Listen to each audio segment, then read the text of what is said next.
Hello, and good afternoon to you all. Welcome to this webinar on how to combat digital fatigue, which will really go over the details of rethinking the way you engage with your authors as a publisher. Today, I'm delighted to welcome my colleague Jeremy Betts as our host. And Jeremy is our head of commercial partnerships, so some of you may already have dealt with him in the past. So I'll pass on the mic to you, Jeremy, and over to you. Thank you. Thanks, Sabine. So yeah, before we start, I'd like to give you some insights into the SciencePod story to really help us understand where we're coming from in taking a stance against digital fatigue. So over the course of her career, our founder and CEO, Sabine Lueck, has garnered experience which combined led to our unique concept behind the content creation capabilities here at SciencePod. So she first started with a scientific background, having studied physics at university, and she understood the mechanisms behind the research as a result. Then she became a science journalist and discovered how critical thinking can be combined with storytelling in effectively delivering an engaging message. After that, she gained further experience as a biotech editor at Nature Biotechnology, which gave her an understanding of the need for quality control to ensure that every aspect of the story is right. So all that brought together, and finally she created the SciencePod platform, which really combines a number of elements. First of all, the use of science behind the research as source material. And by applying that extensive knowledge and experience into turning that material into compelling digital content, using a storytelling style to deliver summarized, highlighted material via multi-channel strategies. So by way of her quality control, we also ensure that the story is being delivered at with regards to the right information in the right format at the right time. And this is how SciencePod has been able to increase the level of engagement throughout a time of widespread digital fatigue.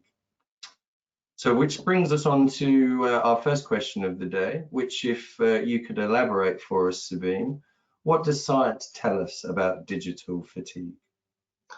Thank you, Jeremy, for this really short and concise introduction.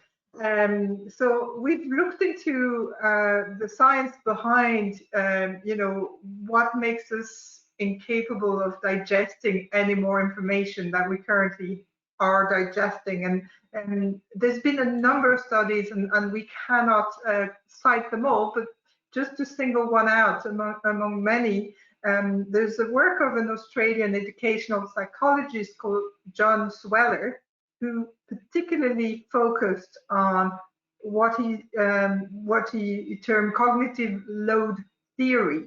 And that work stemmed from studying the ability of learning new tasks by experts versus novices. And what he found is that the amount of brain capability required for a newcomer to a new task is such that they're not able to learn by doing, because it takes too much of their brain processing power to learn new tasks. And extrapolating from these observations, he then established his theory that it takes quite a lot of our brain power to analyze new information. From there on, there's been a raft of other studies focusing on the impact of digital media on our cognitive power. And it's very, very clear that when our brain becomes overloaded, we start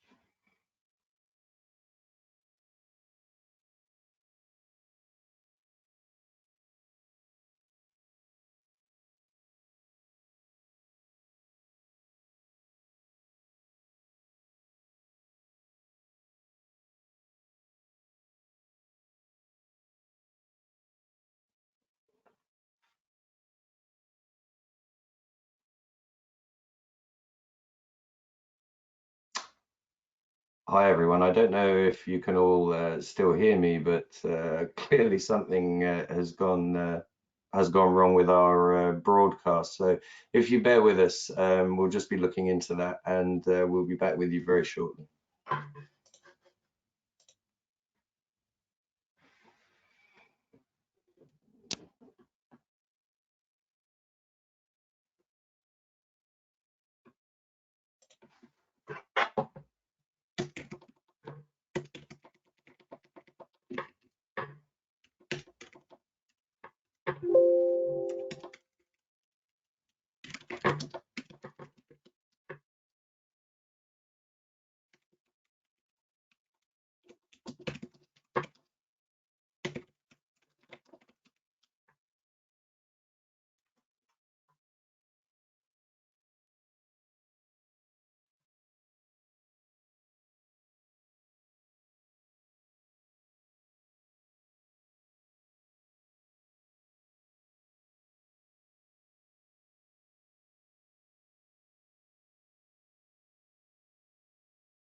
Times to around 18 minutes, because that's as much as the brain can process at any one time for a particular topic.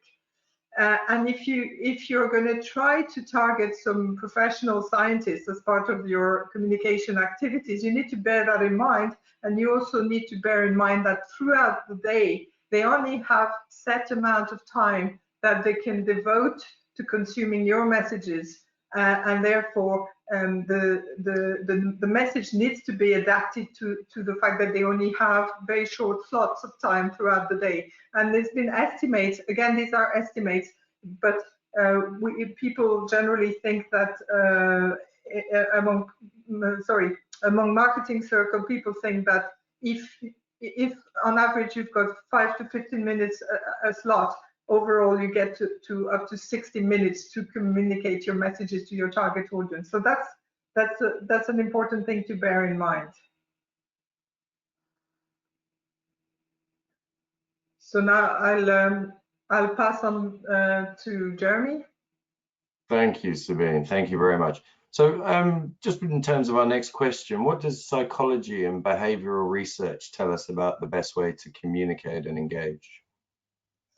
So again, this is an excellent question, because science has not been behind that topic. There has been an enormous amount of work being done on that topic, on the ability of science to understand our brains, and for us to adapt the way we communicate message to be effective. So I can only quote a few studies, but I wanted to refer to the work of a neuroscientist at the University of California in San Francisco called Adam Gazzaley. He's the author of a recent piece of work called The Distracted Mind, looking at ancient brains and in a high-tech world. And what Adam has noticed, and what he's sharing in his book, is the fact that in as much as we have a certain amount of our brain power devoted to cognitive acquisition of new information, and that's limited, we also have a gap between that capacity and our natural inclination to seek further information. And there's a theory that goes that we're always foraging for more and new information, because our own reward mechanism in the brain are designed to encourage us to seek more information. And this triggers a positive feeling every time new information appears in front of our very eyes. And the social media networks have completely understood that and are exploiting this quite significantly. So when you do create your own campaigns, when you need to communicate with your own audiences, you need to remember as well that aspect, that new information is something that people are craving all the time, even though they have limited ability to digest it when too much information is presented at any one time. Now, there's another series of studies that have shown that storytelling needs to be an essential cornerstone of the way you engage with your target audience, because our brains simply relate best to the thoughts and feeling of others. So when you hear or read or watch a story, your brain, what's happening in your brain is that you're experiencing that story. And the biochemical signal in your body are such that they demonstrate that you're basically living the story in your mind.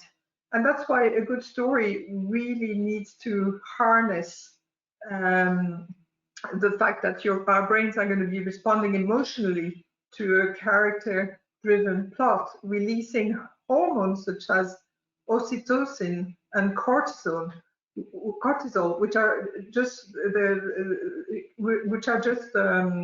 really making us live the story as if we had been in that story itself. So that's why we are very much of the belief that using the storytelling mechanism is one of the best way to engage with your target audience.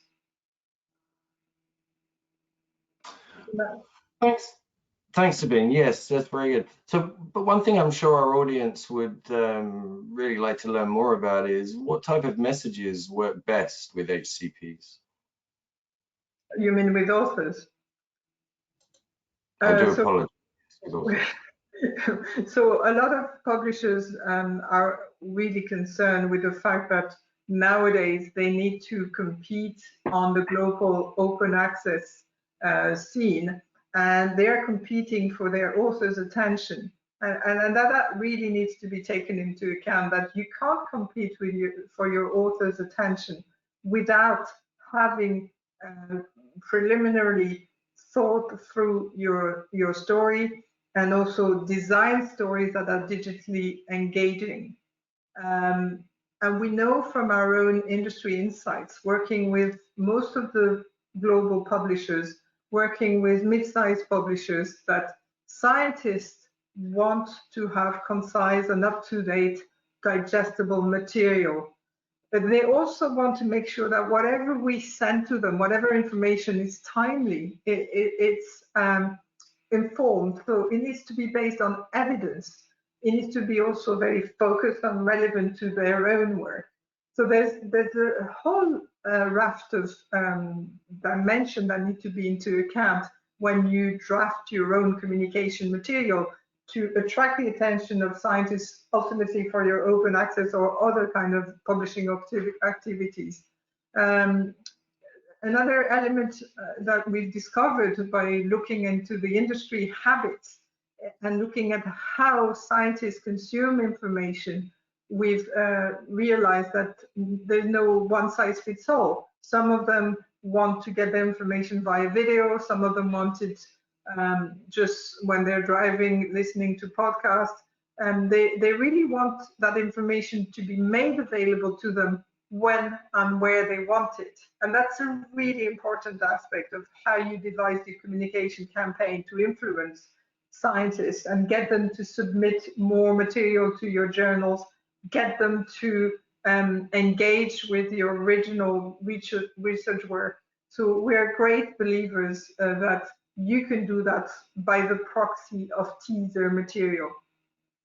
And this brings me on to this next slide, which really puts together the need to take into account the fact that your target audience is suffering from cognitive fatigue, time pressure. They're a lot more selective than before, and therefore teaser material is the answer to attract their attention initially. They may not consume your in-depth content right away, but they may save it for later, for when they have a bit of time. So the intention here is to attract their attention with small, short text, audio, video, infographic formats, and ultimately hope that in the long term they will consume your original content. But in that game, because so many people are at that game, so many people are trying to attract the same people's attention, there's absolutely no space for average quality content. So Jeremy, on to you. Thank you, thank you. Yeah, interesting stuff. So can some bite-sized teaser content be created automatically to save time? And that's an excellent question. This is a question that a lot of people are starting to ask in the publishing industry. You know, can we automate some of the activities that we do? And the answer is yes. And this is one of the things that SciencePod has specialized in. We've started creating teaser summaries for based on clinical or general research papers. And the intention here is to make sure that those time-constrained scientists who do not have the time to digest full-blown research papers or academic chapters are able to get to the point, get straight to what the paper is about without wasting too much time. And nowadays, the progress in natural language processing as such that you can create summaries such as the one I'm showing you at the bottom here, which has been calibrated at 300 words, which in this case is an extraction from the original piece. And because it still has some technical language and some acronyms, what the machine that we've developed is able to do is to give the meaning of all these acronyms and to also give the definition of the most technical terms, which means that if you're not an expert, if your target audience is not an expert in that particular paper, they still get a good sense as to what the paper is about. And we've gone one step further, actually. We've even structured a second kind of summary, which you can see in the bottom half of the screen. And that second summary is more a highlight of the key question that people ask when they need to find out what the paper is about, asking, you know, who did the work, where did they publish, what did they find, how did they find these key information. And that, again, is very much aligned with the need to create teaser material to attract these scientists to your original portfolio of publication. Many thanks, Sabine. That's really interesting, particularly on the subject there with AI. So, can I ask what format for what purpose, or how else can I effectively engage with my audience? So that's probably one of the questions we get asked most often by a community of publishers. And there's clearly a need to engage people in a way that they want to be engaged in. And if you look back at the theory of education, there's clearly some people who learn better by listening or by watching, and others just simply prefer to read. So it's important that whatever you do, you are aware of the need of your target audience to be engaged in the right formats. So that's one of the key learning that we've had over the experience. Then there's another other aspect that's also important is that when you do shape your message, you need to make sure that you have enough credibility for your audience to engage with it. And that's why we always invariably engage using content that relates either to peer-reviewed publication or to interviews with experts in the field. And, you know, I cannot stress enough the need to find the right subject matter expert to be able to shape the message. And then you can cater for your audience in audio or in video or in visual. And the visual aspect is obviously even more prominent nowadays because social media network tend to thrive on sharing images rather than text. So there's example here of both audio interviews and just pure infographic sample of work we might have done before.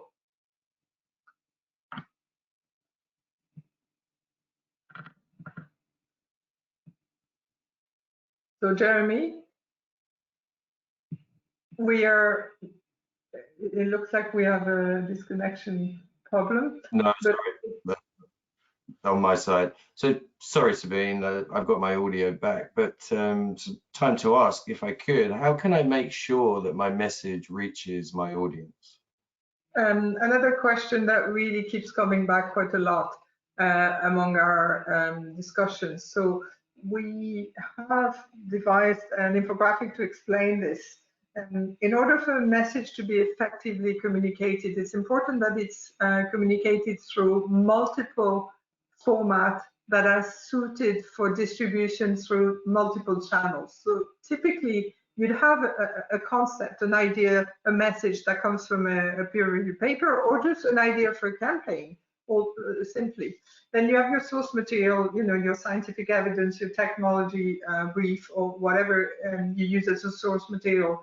That piece of material gets turned into a podcast version, an infographic version, a blog post version, so that they're all suited for distribution through multiple network. And it's only by repeating information, by redundancy, that you get effective communication. Now we have a case study that we've done for one of our clients for Open. So they had devised a pandemic surgery guidance. I know all of you are a bit sick of hearing about the pandemic, but one of the benefits is that there's been a lot of creative activity on the marketing side of things, and people have gone beyond the traditional format to communicate. So in this case, on the basis of that clinical guidance, we were able to create a blog post with a Q&A format, some derived social media card, and of course a remote video interview that was distributed very widely through the network. So we used all these possible formats to engage with our key message related to this pandemic surgery guidance. And you can imagine that if you had the time, or if the subject warranted more effort, you could then add an additional podcast and infographic to complement this effort. So, you know, the limit is only with yourselves, your imagination,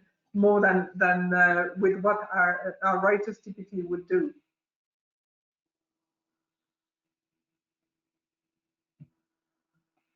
So Sabine, thank you very much again. So last question, I think here, could you give us the bite-sized version of the webinar? Good question, Jeremy.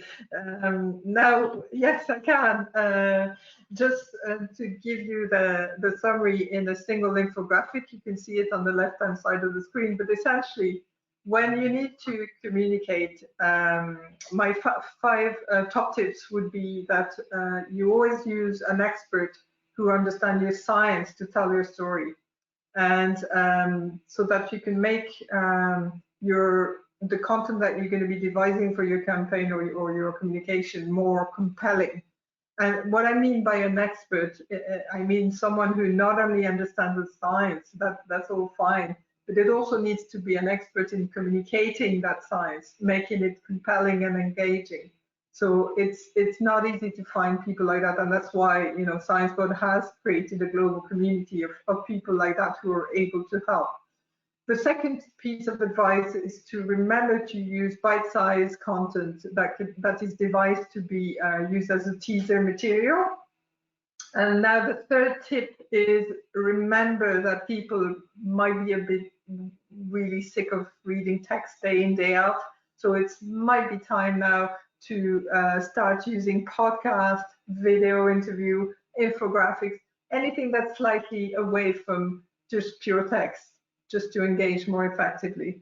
The other piece of advice is to remember that your audience is nowhere and everywhere at the same time. In other terms, you need to remember that you're going to find your audience through multiple channels, and the best way to do that is through an omni-channel approach.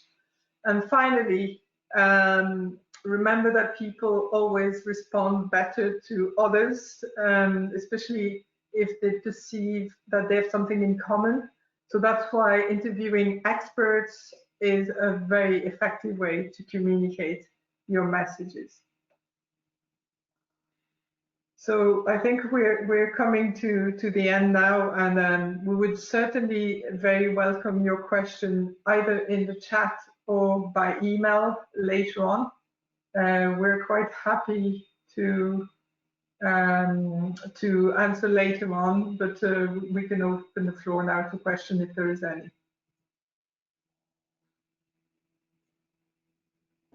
I think one question I'd be interested with Sabine is with regards to using the AI with regards to content moving forward. It was interesting to see the overview you gave us of what can be offered now. Just sort of moving a little bit more forward into the future, I'm thinking over things like, say, congresses, for example. Do you think a little bit further down the line with a bit of development that we could actually use AI to help us kind of organize and create seamless and very fast content when it comes to things like conferences?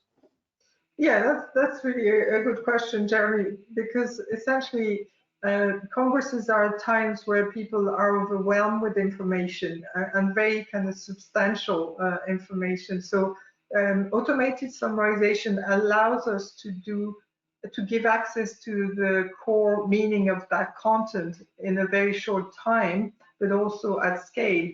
So that's very effective for congresses. Just to give an overview of, the key presentation or the key papers presented at the Congress. It's also going to be really helpful for publishers at the time where they're sifting through all the paper submission to their journal, just to save a lot of time to do a first triage.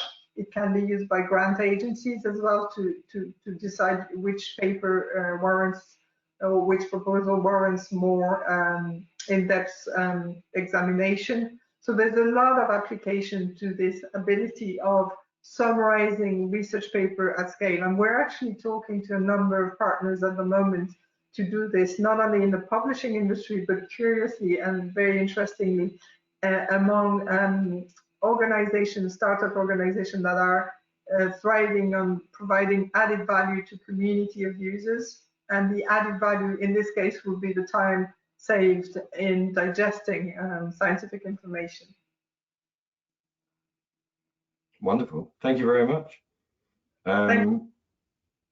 I think looking at the time there, we've reached our half an hour time. So would you like to maybe wrap up for us, Sabine?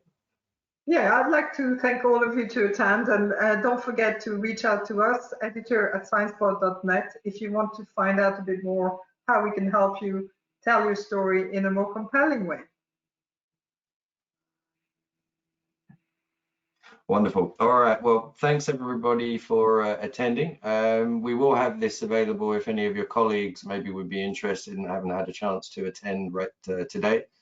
We will have this as an on-demand service very shortly, so please feel free to let them know about that. But for now, take care, and I wish you a good rest of your day. Thanks very much indeed.